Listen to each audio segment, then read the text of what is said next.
जय हिंद दोस्तों। आज मैं आप लोगों को मेरा वाल वान हाफ का नियम जो पराशर दाब के नियम से संबंधित है, इसको आपको आज मैं पढ़ाऊंगा, जिसमें डेरिवेशन भी है, इसको सिद्ध करवाऊंगा।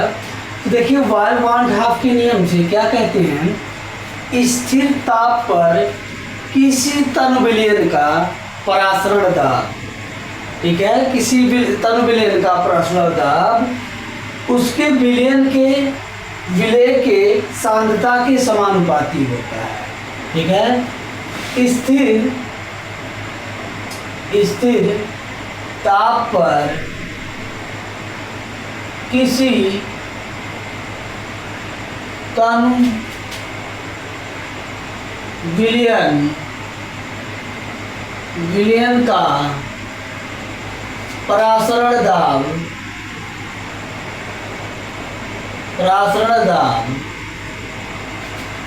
उसके विलयन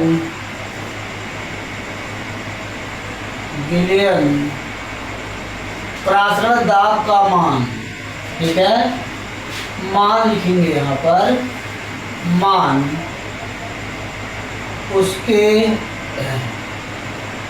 विलयन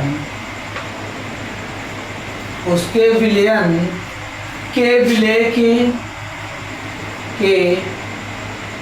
विलय के सांद्रता के समानुपाती होता है। सांद्रता के समानुपाती होता है। ये तो देखिए हो गया वाल वाट से। इसे पाई से प्रदर्शित करते हैं, इसे पाई से व्यक्त करते हैं, ठीक है। देखिए, स्थिर ताप पर किसी तन विलयन का परासरण दाब का मान उसके विलयन के विलय के सांद्रता के समानुपाती होता है। तो परासरण दाब पाई प्रोपोर्शनल टू सांद्रता को C से व्यक्त करते हैं। किससे? C। अब देखिए, सांद्रता जो है विलयन के आयतन के क्या होता है, व्युत्क्रमानुपाती होता है। तो इसलिए लिख सकते हैं, ठीक है, C इक्वल टू, चूंकि लिख सकते हैं C इक्वल टू 1/V। यहाँ मान रखेंगे पाई प्रोपोर्शनल टू क्या हो जाएगा, 1/V। C के स्थान पे 1/V रखेंगे। ये जो है पहला समीकरण बन गया, हमारा पहला समीकरण बन गया। इतना नोट कर लिए। फिर चार्ल्स का नियम दिखाएंगे हेडिंग, इसको मिटाने के बाद। ये समीकरण पहला आप याद रखेंगे। देखिए, स्थिर ताप पर किसी तन विलयन का परासरण दाब का मान उसके विलयन के विलय के सांद्रता के समानुपाती होता है। इसे पाई से व्यक्त करते हैं, पाई प्रोपोर्शनल टू C। इसे किसे C कहते हैं? C जो होता है आयतन के सांद्रता जो होती है आयतन के विलयन के आयतन के व्युत्क्रम होता है। और देखिए, अगर जो यहाँ पर लिखना चाहें तो C इक्वल टू लिख सकते हैं 1/V। जहाँ स्थिरांक भी लगा सकते हैं, लेकिन ज़रूरत नहीं है तो यहाँ इसका यूज़ करेंगे। पाई प्रोपोर्शनल टू हो जाएगा 1/V। ये देखिए पहला आ गया, नोट कर लीजिए, इसको नोट कर लीजिए। फिर आगे चलते हैं।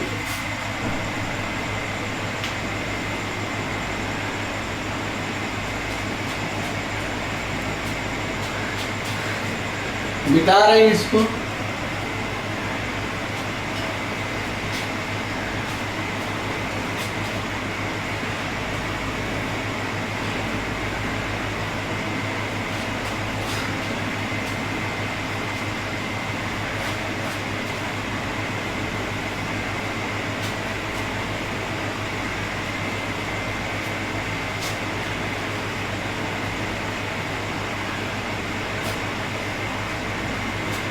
अब हेडिंग है चार्ल्स वांट हाफ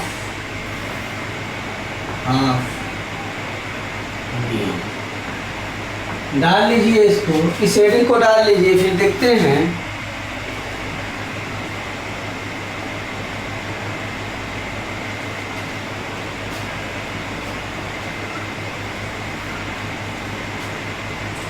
देखिए इसका क्या है, स्थिर सांद्रता या आयतन पर किसी विलयन का प्रासरण दाब, ठीक है, उसके ताप के समानुपाती होता है। लिखेंगे क्या, स्थिर सांद्रता या आयतन पर किसी विलयन का प्रासरण दाब, किसी विलयन का प्रासरण दाब उसके, ठीक है, उसके ताप के समानुपाती होता है, समानुपाती होता है। ठीक, ये देखिए उसके, देखिए परम ताप, देखिए परासरण दाब ताप के क्या होता है, समानुपाती। तो परासरण दाब प्रोपोर्शनल टू कैपिटल T, ये परम ताप है। ये समीकरण सेकंड हो जाएगा। अब लिखेंगे समीकरण फर्स्ट जो आया था पाई प्रोपोर्शनल टू 1/v था, ये समीकरण फर्स्ट था। लिखेंगे समीकरण, ठीक है, फर्स्ट तथा सेकंड से। अब देखिए समीकरण फर्स्ट और सेकंड से पाई प्रोपोर्शनल टू, देखिए पाई प्रोपोर्शनल टू T/V होगा, पाई प्रोपोर्शनल टू T/V होगा। अब देखिए पाई इक्वल टू लिख सकते हैं, ठीक, ST/V, क्या लिख सकते हैं, ST/V, ठीक। अब लिखेंगे जहां यस एक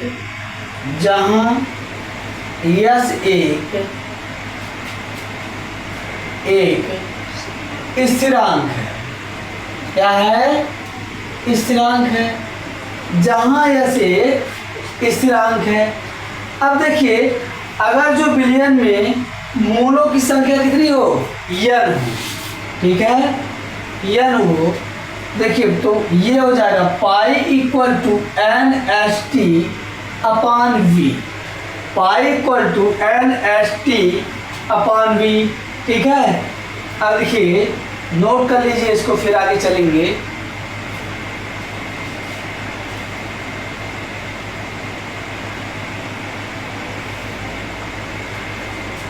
हो गया। यदि विलयन में विलय के मोलों की संख्या n हो, अच्छा यहाँ लिख दें, यदि विलयन में विलय के मोलों की संख्या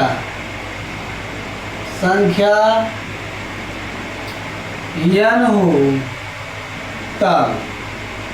तब यहाँ लिखेंगे, तब यहाँ नीचे लिखेंगे ये पाई बराबर NST/V, पाई बराबर तब हो जाएगा NST/V।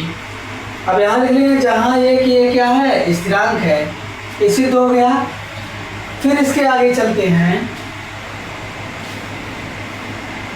ये देखिए नोट कर लीजिए, स्थिरांक लिख देते हैं, स्थिरांक, इसको नोट कर लीजिए, फिर आगे चला जाए।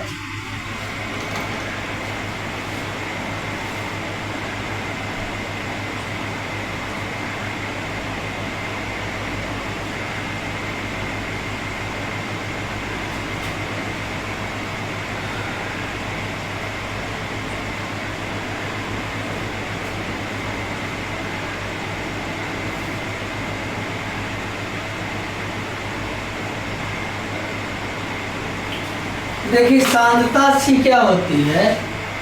अब देखिए सांद्रता C बराबर क्या होता है, N/V होता है, N/V। तो यहाँ हम लिख सकते हैं,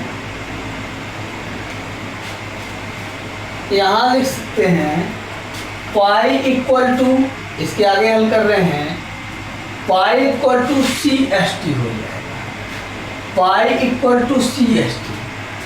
आगे फिर इसी को लिखेंगे, यदि विलयन 1 लीटर हो तब, अगर विलयन 1 लीटर हो तो यहाँ से हल करेंगे, pi equal to N S T, A V का मान 1 हो जाएगा, पाई इक्वल टू हो जाएगा इसका एन का मान, विलय के मोलों की संख्या स्मॉल डब्ल्यू अपान एम एस टी हो जाएगा। तो एम बराबर लिख सकते हैं, अगर जो ये मोलर द्रव्यमान निकालना हो तो डब्ल्यू एस टी अपान पाई भी लिख सकते हैं, जो परासरण दाब है। ये देखिए दोनों चीज अपना सिद्ध हो गया, नोट कर लीजिए। आगे चलते हैं फिर।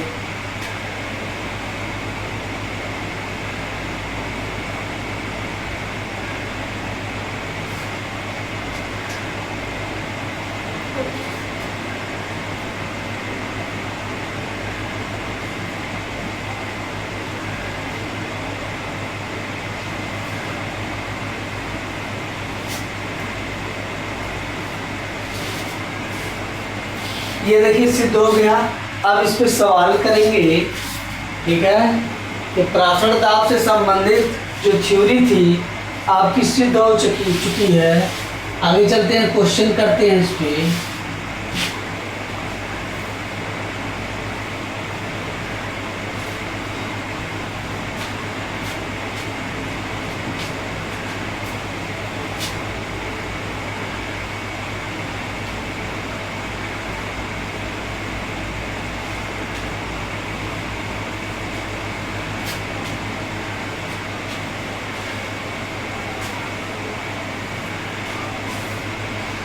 देख लीजिए, इस पे करेंगे। क्वेश्चन दिया है एक, लिखेंगे एक प्रोटीन के 200 सेंटीमीटर क्यूब। क्वेश्चन है एक प्रोटीन के 200 सेंटीमीटर सेमी क्यूब विलियन के 1.2 ग्राम प्रोटीन है। विलियन में 1.26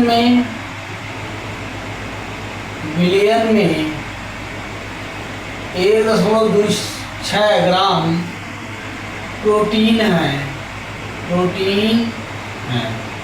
ठीक है, प्रोटीन है। अब लिखेंगे 300 केल्विन पर इस विलियन 300 केल्विन पर इस विलियन का परासरण दाब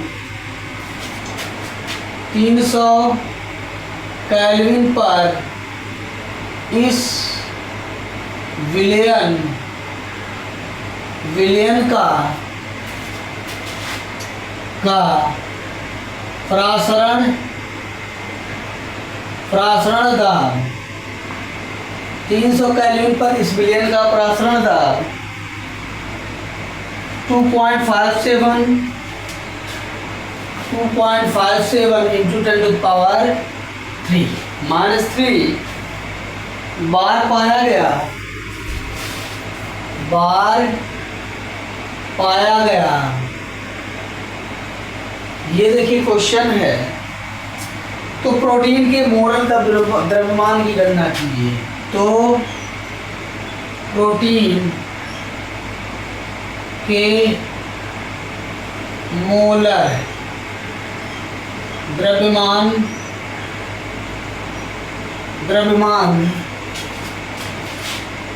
की गणना कीजिए, ठीक है।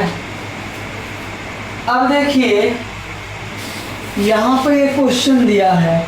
इस क्वेश्चन को 2 मिनट ट्राई करेंगे, 2 मिनट टाइम है, फिर हम करवाते हैं। चलिए करिए।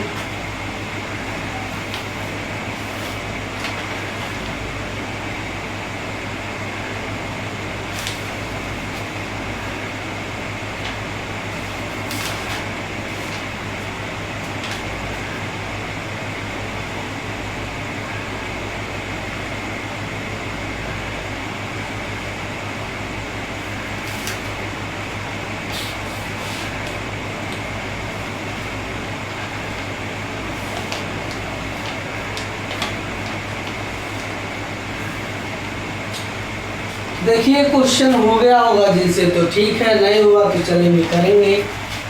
तो पाई बराबर W/m, तो मोलर द्रव्यमान निकालना है HT, ठीक है। यहाँ पर देखिए इसको m बराबर हो जाएगा W/πHT। देखिए परम ताप जो दिया है, परम ताप कैपिटल T का मान दिया 300 केल्विन, मान लिख लेंगे 300 केल्विन।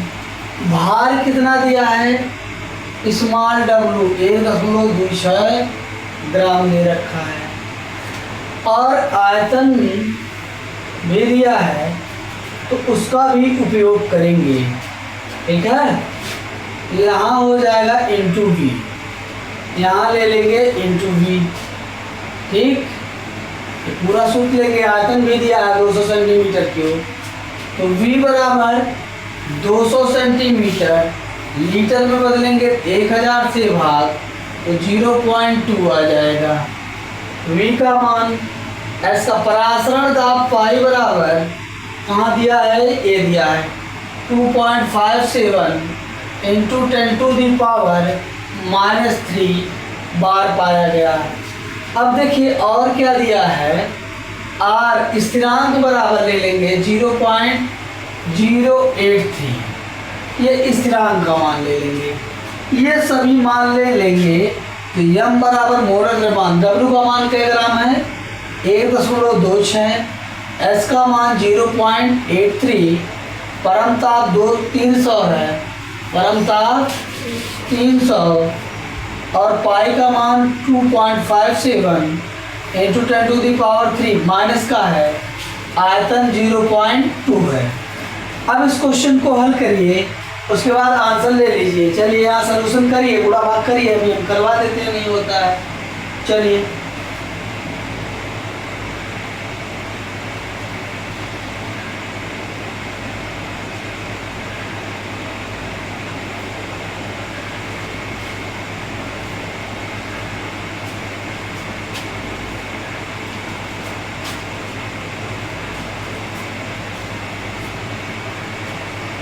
आ गया, एज यूज आंसर आया इसका। चलिए तब देखते हैं, यहाँ करेंगे। देखिए सबसे पहले अगर जो हम देखिए यहाँ 2 अंक का दशमलव है, यहाँ 2 अंक का है, हटा दिए, नहीं तो आगे चलेंगे। ये एक लाइन और लिखेंगे तो थोड़ा ठीक रहेगा, नहीं तो फिर बाद में दिक्कत होगी आप लोगों को। 126 लिख लिए, इसका मतलब यहाँ 2 अंक का दशमलव किसका लिए लिख लिए 257, यहाँ भी 2 अंक का खिसक गया, 2 जीरो इसको दे दिए, 8 पॉइंट कितना हो जाएगा 3, और हो जाएगा 3 का गुणा।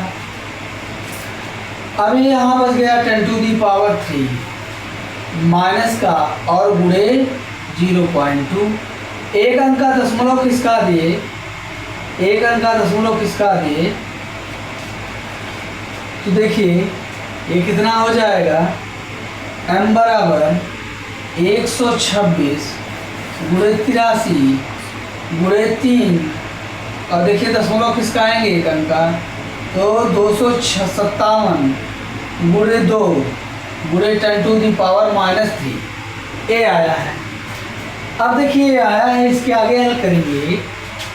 ये देखिए 2 से कट रहा है 63 होगा, और ये 2 से कट गया, ठीक है। अब देखिए कोई अंक किसी से कटता हुआ नहीं नजर आ रहा, तो इसका गुणा करा लेंगे सबका, ठीक। तो लिखेंगे 63 इंटू 83 इंटू 3, और ऊपर एक हाथ जाएगी माइनस वाली तो +3, यहाँ देखिए कर रहे हैं, और नीचे बच गया 257, ये m बराबर है। अब देखिए कराएंगे 3 त्रिका 9, 3 8 24, ये लिख लेंगे पूरा 24 गुणे 63 भागा इंटू 10⁻³ भागा 257। अब देखना हमें यहाँ कहीं कर लेंगे कैलकुलेशन, हाई नोट कर लीजिए भाई, इसको मिटाना है इसे कैलकुलेशन करने में आसान होता है।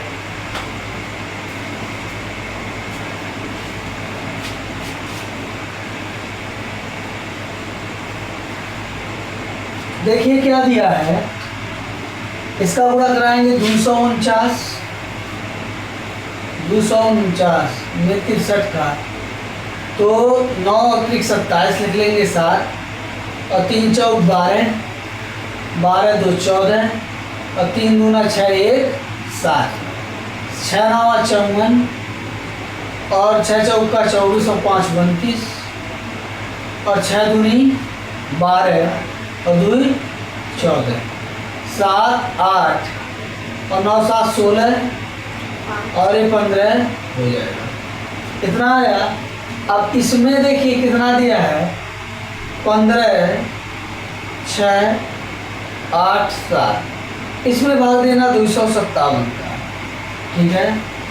257 का लगभग 6 बार जाएगा, लगभग 6 बार जाएगा। देखिए 6 से 42 और 6 पंजे 30 और 4 34, 6 दूनी 12 और 3 15, घटाएंगे तो ये हो जाएगा 6, ये हो जाएगा 2 और ये हो जाएगा 7, ये हो जाएगा 13। एक बार जाएगा अभी तो ये हो जाएगा 257, घटाएंगे तो 0 1, ये कट जाएगा, दशमलव लगाएंगे, 0 बढ़ाएंगे, फिर 0 बढ़ाएंगे, एक और 0 बढ़ाएंगे, ठीक है। फिर कितना बार लगभग जाएगा?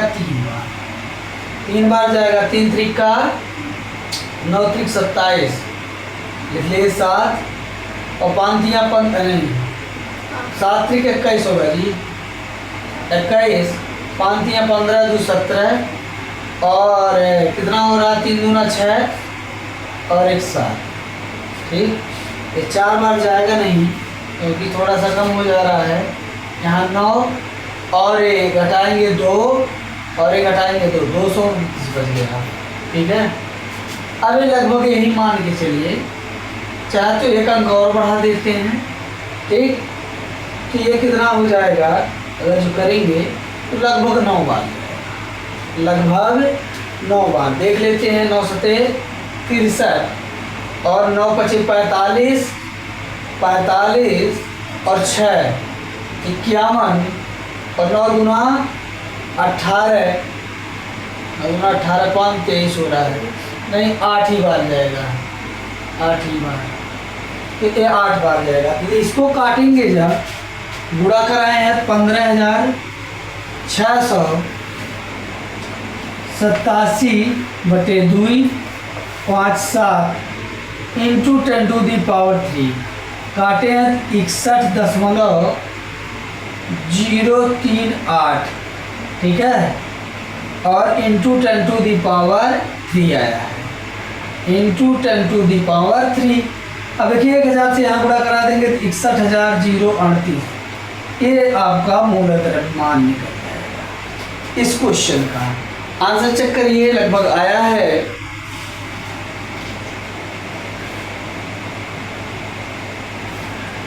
एकदम आंसर आया है, ठीक है।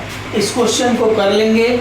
आज के लिए इतना ही रखते हैं, फिर अगले दिन आप लोगों को इस पर प्रासरण दाब के भरपूर क्वेश्चन करवाएंगे। जय हिंद दोस्तों, आज के लिए इतना ही, ठीक है। बस इतना ही, इस क्वेश्चन को नोट कर लीजिए।